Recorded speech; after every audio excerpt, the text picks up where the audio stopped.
ফোনটা ঘরে চার্জে দিয়ে বাইরে কাজ করতেছি, ছোট বোন ওটা দৌড়ে এসে বলতেছে ভাইয়া অনেকক্ষণ ধরে কে জানি আপনার ফোনে কল দিচ্ছে। ওর কথা শুনে হাত মুখ দিয়ে ফোনের কাছে গেছি, যাই দেখি আমার বন্ধু অনেকবার কল দিছে। ভাবলাম কাজ মাস সেরে ওর কাছে কল দিবানে, কাজ মাস সেরে কল ব্যাক দিছি। হ্যালো বলার সাথে সাথে ও আমারে বলতেছে তোরে ফোন ইউজ করতে বলে কে, ফোন ফেলে দে।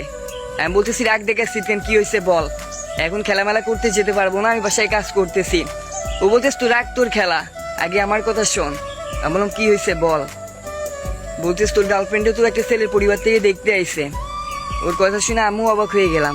কি বলতেছি এগুলা, ফাজলামি করতেছি? ওরে দেখতে আসলেও আমাকে বলতো না। ও বলতেছে তোরে কি বলবে, আর কি করে বা বলবে, ওর কাছে কি ফোন আছে? কালকে রাতে ওর কাছ থেকে ফোন নিয়ে নিছে। ওর বান্ধবী আমার কাছে কল দিছিল, দিয়ে বলতেছে ভাই বাসা থেকে ওর ফোন নিয়ে নিছে, ওর ছেলের পরিবার থেকে দেখতে আসতেছে। আমি তোকে জানানোর জন্য বারবার কল দিছি, তুই কলই ধরতেছিস না।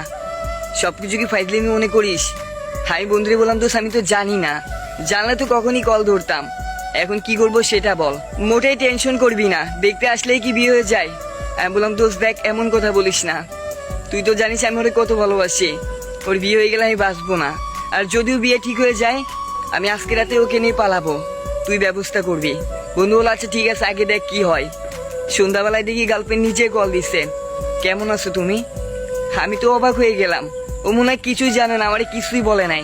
আমি বলতেছি কি হয়েছে বলো তো আমারে। বলতেছি কি হবে? আমি বলতেছি তোমার একটা ছেলে পরিবার থেকে দেখতে আসছিল, কি বলে গেছো ওরা?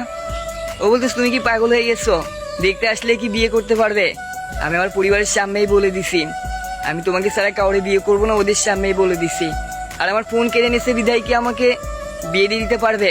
আমি তোমাকে ভালোবাসি না। আব্বু আম্মু তো একটু প্রেশার দিচ্ছে, বকাঝকা করতেছে, তাই বলে তোমাকে ছেড়ে দিব? আমি তো তোমাকেও কথা দিছিলাম আমি তোমাকে ছাড়া কাউরে বিয়ে করব না, তাহলে আব্বু আম্মু এইটুকু বকাতেই তোমাকে ছেড়ে দিব? ভাবলে কি করে? সত্যি বিয়ে অনুষ্ঠানের মুখ থেকে এই কথাটা শোনার পরে অনেক ভালো লাগতেছিল।